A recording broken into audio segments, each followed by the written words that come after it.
Em um mundo onde 9 nações possuem a capacidade de desencadear destruição em escala planetária, entender quem controla armas nucleares e por que isso importa nunca foi tão crucial. Hoje, vamos explorar o arsenal nuclear global, como cada país chegou a possuir essas armas devastadoras e o que isso significa para o Brasil e para o futuro da humanidade.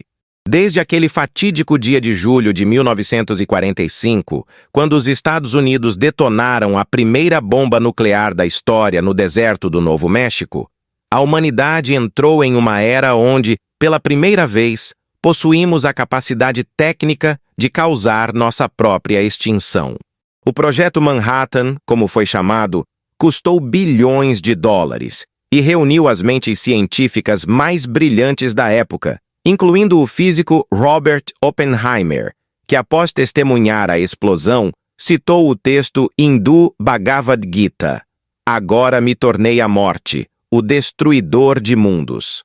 Apenas algumas semanas após esse primeiro teste, as cidades japonesas de Hiroshima e Nagasaki foram obliteradas por bombas atômicas, matando instantaneamente dezenas de milhares de pessoas e condenando outras tantas à morte lenta por radiação.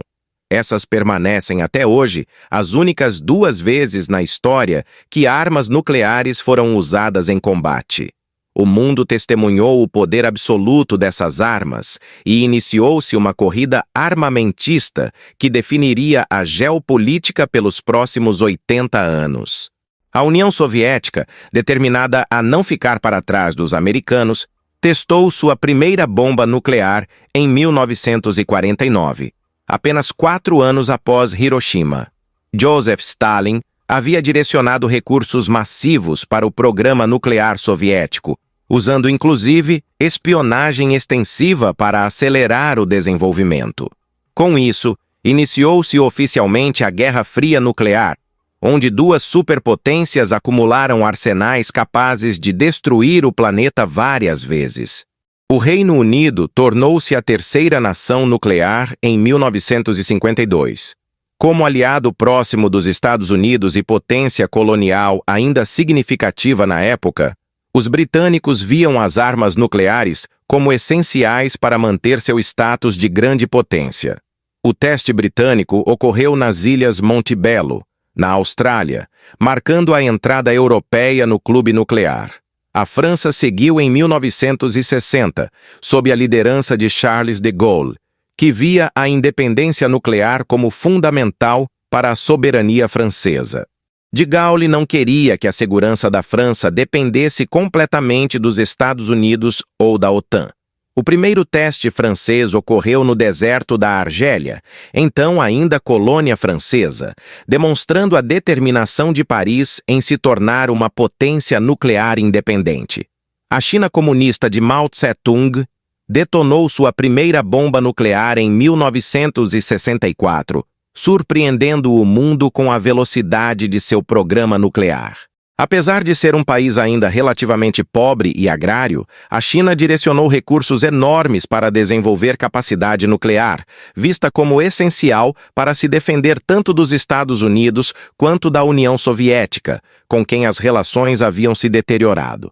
Essas 5 nações, Estados Unidos, Rússia, Reino Unido, França e China, são reconhecidas oficialmente pelo Tratado de Não Proliferação Nuclear como estados possuidores de armas nucleares. Assinado em 1968, esse tratado criou uma divisão legal entre países que podiam ter armas nucleares e aqueles que não podiam. É um sistema fundamentalmente injusto que preserva o monopólio nuclear de poucos, mas que, paradoxalmente, pode ter evitado proliferação ainda maior. No entanto, 4 outros países desenvolveram armas nucleares fora desse sistema oficial. Israel é amplamente reconhecido como potência nuclear, embora nunca tenha confirmado ou negado oficialmente possuir tais armas. Estimativas sugerem que Israel possui entre 80 e 400 ogivas nucleares, desenvolvidas secretamente nas décadas de 1960 e 1970 com assistência francesa inicial. A política de ambiguidade nuclear israelense visa simultaneamente dissuadir inimigos sem provocar corrida armamentista regional aberta. A Índia conduziu seu primeiro teste nuclear em 1974, chamando-o eufemisticamente de explosão nuclear pacífica. Na realidade, foi o início do programa de armas nucleares indiano, motivado por tensões com a China e o Paquistão. A Índia justifica seu arsenal nuclear como necessário para sua segurança em uma vizinhança hostil, especialmente após a Guerra Sino-Indiana de 1962.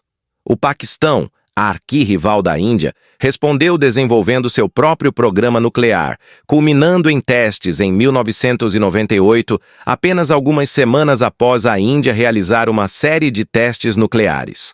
A corrida nuclear indo-paquistanesa representa um dos cenários mais perigosos do mundo, pois ambos os países possuem armas nucleares, têm histórico de conflitos militares regulares e disputam o território de Caxemira. Uma escalada nuclear entre Índia e Paquistão poderia resultar em centenas de milhões de mortes.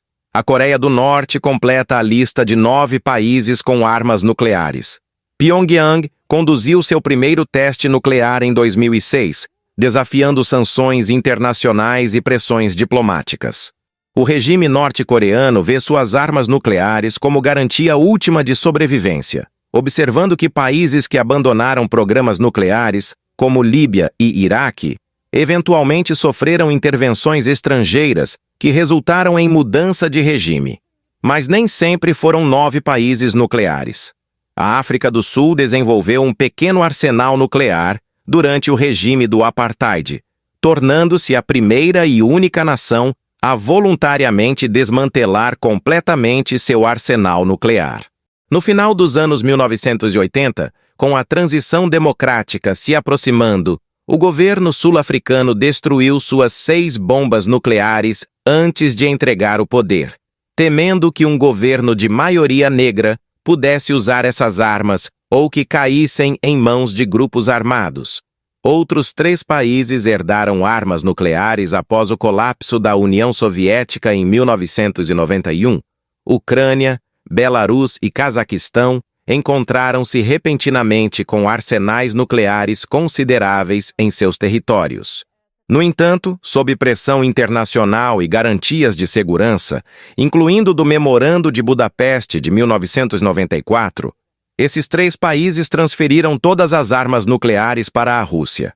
A Ucrânia, em particular, abriu mão do 3º maior arsenal nuclear do mundo, uma decisão que muitos ucranianos lamentam profundamente hoje, considerando a invasão russa de 2022. O Brasil teve seu próprio flerte com armas nucleares. Durante a ditadura militar, nas décadas de 1970 e 1980, existia um programa nuclear paralelo secreto desenvolvido pela Marinha Brasileira. O objetivo era dominar o ciclo completo do urânio, incluindo enriquecimento, que é tecnologia de duplo uso, podendo ser usada tanto para fins pacíficos quanto militares. Instalações secretas foram construídas, incluindo o que seria usado para um teste nuclear na Serra do Cachimbo, no Pará. No entanto, com a redemocratização nos anos 1980 e 1990, o Brasil abandonou qualquer ambição nuclear militar. A Constituição de 1988 estabeleceu que atividades nucleares no país seriam exclusivamente pacíficas. O Brasil assinou o Tratado de Não Proliferação Nuclear e tornou-se parte do Tratado de Tlatelolco, que estabelece a América Latina como zona livre de armas nucleares. Essa decisão refletiu tanto valores democráticos quanto pragmatismo, reconhecendo que armas nucleares trariam mais custos que benefícios para o Brasil. A Argentina também teve programa nuclear militar paralelo durante sua ditadura, chegando perto de capacidade de construir armas nucleares. Como o Brasil, Buenos Aires abandonou essas ambições com a redemocratização. Hoje, Brasil e Argentina cooperam pacificamente em tecnologia nuclear civil através da Agência Brasileiro-Argentina de Contabilidade e Controle de Materiais Nucleares. Outros países chegaram próximos de desenvolver armas nucleares, mas pararam por razões diversas. A Líbia de Muammar Gaddafi tinha programa nuclear secreto que foi abandonado em 2003 em troca de normalização de relações com o Ocidente. Ironicamente, Gaddafi foi derrubado e morto em 2011 durante intervenção da OTAN na Guerra Civil Líbia, um fato não perdido em Pyongyang e outros regimes que veem armas nucleares como seguro de vida. O Iraque de Saddam Hussein tentou desenvolver armas nucleares, mas seu reator nuclear foi destruído por Israel em bombardeio de 1981. Após a Guerra do Golfo de 1991, o programa nuclear iraquiano foi desmantelado sob supervisão internacional. Mesmo assim, alegações falsas sobre armas de destruição em massa foram usadas como pretexto para a invasão americana de 2003. O Irã representa atualmente a maior questão de proliferação nuclear. Teherã insiste que seu programa nuclear é exclusivamente pacífico, mas países ocidentais e Israel suspeitam de dimensões militares. O Acordo Nuclear de 2015 impôs restrições severas ao programa iraniano em troca de alívio de sanções, mas os Estados Unidos se retiraram unilateralmente do acordo em 2018 sob a administração Trump, e desde então a situação deteriorou significativamente. A questão fundamental sobre armas nucleares não é apenas quem as possui, mas os riscos que representam. Durante a Guerra Fria, o mundo chegou perigosamente perto de guerra nuclear em várias ocasiões. A crise dos mísseis de Cuba, em 1962, é o exemplo mais famoso, quando por 13 dias a humanidade esteve à beira de aniquilação nuclear. Apenas a contenção de última hora de líderes como John Kennedy e Nikita Khrushchev evitou o desastre. Mas houve outros momentos assustadores que são menos conhecidos. Em 1983, o sistema de alerta soviético falsamente indicou o lançamento de mísseis americanos. Um oficial soviético chamado Stanislav Petrov, desconfiando que era alarme falso, violou o protocolo e não reportou o suposto ataque aos superiores. Se tivesse seguido o procedimento padrão, poderia ter iniciado retaliação nuclear soviética contra um ataque que nunca ocorreu. Petrov literalmente salvou o mundo, mas foi posteriormente punido por violar protocolos. Hoje, estimativas sugerem que existem aproximadamente 13 mil ogivas nucleares no mundo. A Rússia possui o maior arsenal, com cerca de 6 mil ogivas, seguida pelos Estados Unidos com aproximadamente 5.500. Juntos, russos e americanos controlam mais de 90% das armas nucleares globais, herança da corrida armamentista da Guerra Fria. A França possui cerca de 300 ogivas nucleares, mantendo força de dissuasão independente. A China tem aproximadamente 400 ogivas, mas está expandindo seu arsenal rapidamente. O Reino Unido mantém cerca de 225 ogivas. Paquistão e Índia possuem cada um entre 150 e 200 ogivas. Israel, que não confirma seu arsenal, é estimado ter entre 80 e 400 ogivas. A Coreia do Norte possui talvez 40 a 60 ogivas, embora números exatos sejam incertos. Mas não é apenas quantidade que importa, é também a capacidade de entrega. Armas nucleares são inúteis se não podem alcançar alvos. Por isso, potências nucleares desenvolveram a chamada tríade nuclear: mísseis balísticos baseados em terra, mísseis lançados de submarinos e bombas lançadas de aviões. Essa redundância garante que, mesmo se parte das forças nucleares seja destruída em primeiro ataque, capacidade de retaliação permanece, conceito conhecido como destruição mútua assegurada. Os submarinos nucleares são particularmente importantes porque são praticamente indetectáveis quando submersos, garantindo capacidade de segundo ataque. Estados Unidos, Rússia, Reino Unido, França, China e Índia operam submarinos com mísseis balísticos nucleares. O Brasil, curiosamente, desenvolve submarino de propulsão nuclear para a Marinha, mas exclusivamente para fins convencionais. não para carregar armas nucleares. A capacidade destrutiva das armas nucleares modernas é difícil de compreender. As bombas lançadas sobre Hiroshima e Nagasaki tinham potência de 15 e 21 quilotons, respectivamente, equivalente a 15.000 e 21.000 toneladas de TNT.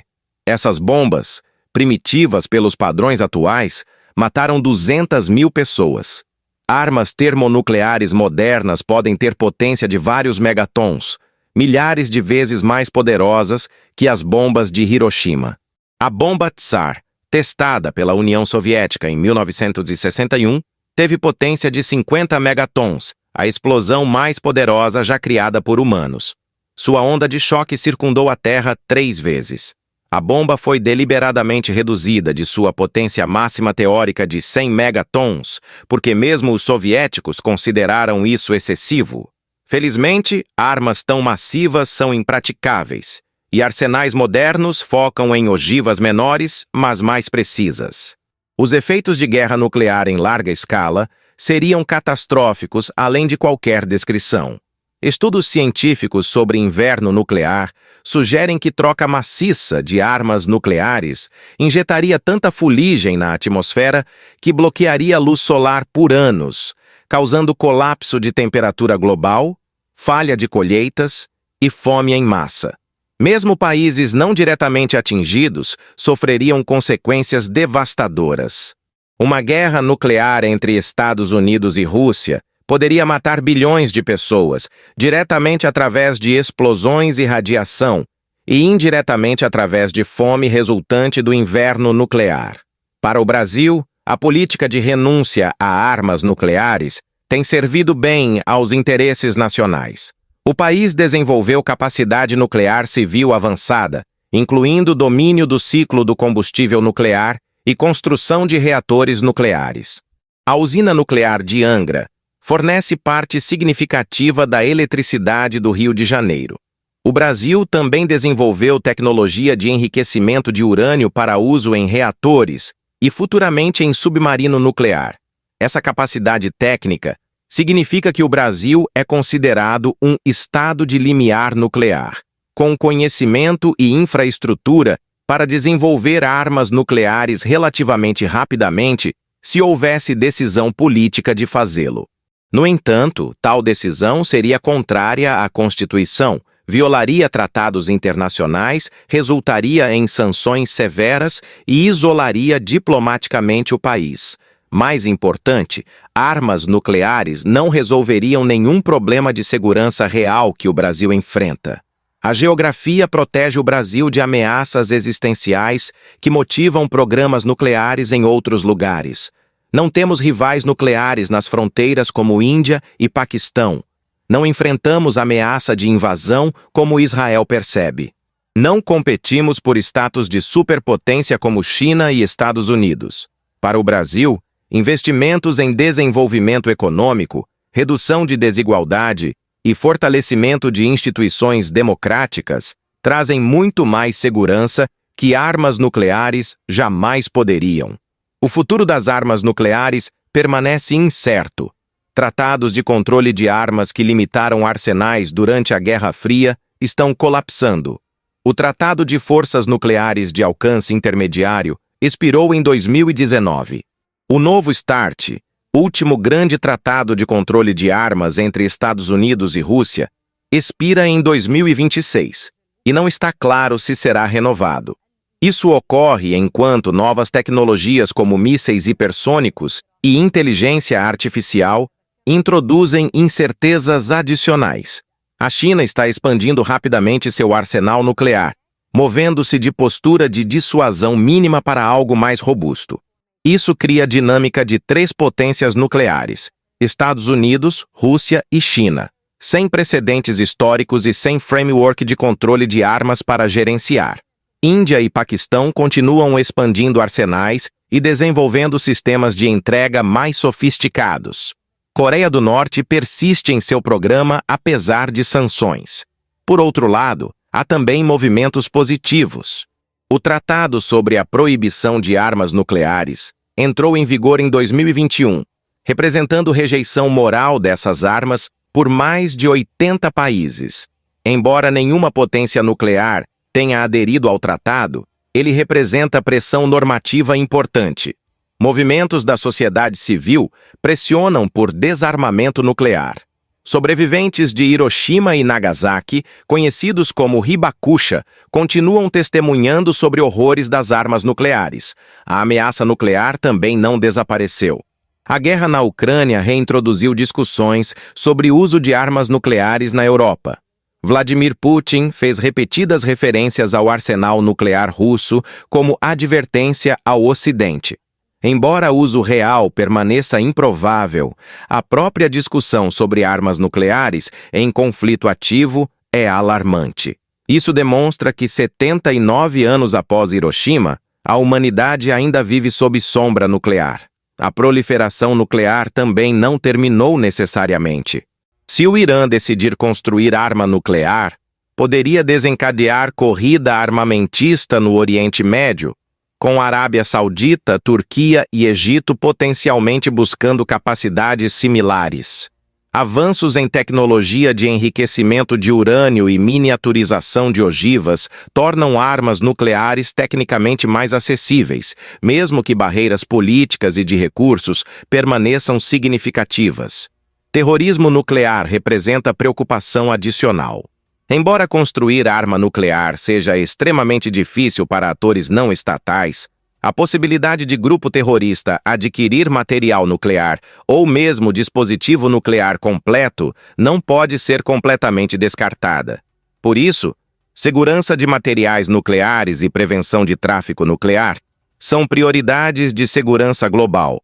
Para a geração atual, que cresceu após o fim da Guerra Fria, armas nucleares podem parecer relíquia de era passada, mas continuam sendo a maior ameaça existencial que a humanidade enfrenta por escolha própria. Mudança climática representa perigo maior e mais inevitável se não agirmos, mas armas nucleares permanecem únicas em sua capacidade de acabar com civilização em questão de horas. A questão fundamental é se a humanidade pode viver indefinidamente com armas nucleares sem eventualmente usá-las. História de acidentes nucleares evitados, por pouco sugere que confiamos demais na sorte.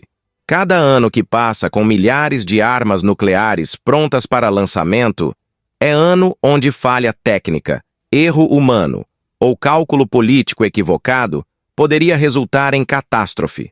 Ao mesmo tempo, desarmamento nuclear completo enfrenta desafios imensos. Como verificar que países realmente destruíram todas as armas?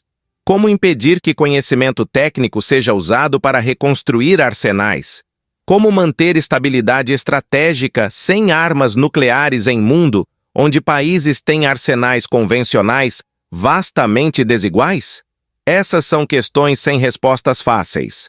O que está claro é que os 9 países com armas nucleares têm responsabilidade especial. Controlam armas que poderiam acabar com a civilização humana. Suas decisões sobre quando, como e se usar essas armas afetam todos na Terra. Por isso, cidadãos em todo o mundo, incluindo no Brasil, têm interesse legítimo em questões nucleares, mesmo que seus países não possuam armas. A existência de armas nucleares representa teste fundamental para a maturidade da espécie humana. Criamos ferramentas de poder inimaginável, mas ainda lutamos com estruturas políticas tribais e nacionalistas herdadas de tempos pré-nucleares. A discrepância entre nossa capacidade tecnológica e nossa sabedoria política representa o grande desafio do século XXI.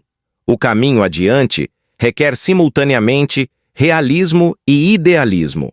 Realismo para reconhecer que armas nucleares não desaparecerão rapidamente e que gerenciamento cuidadoso dos arsenais existentes é essencial. Idealismo para manter a visão de mundo livre de armas nucleares e trabalhar gradualmente em direção a esse objetivo. Controle de armas, transparência, medidas de construção de confiança e redução gradual de arsenais representam passos práticos. A história das armas nucleares é história de escolhas humanas.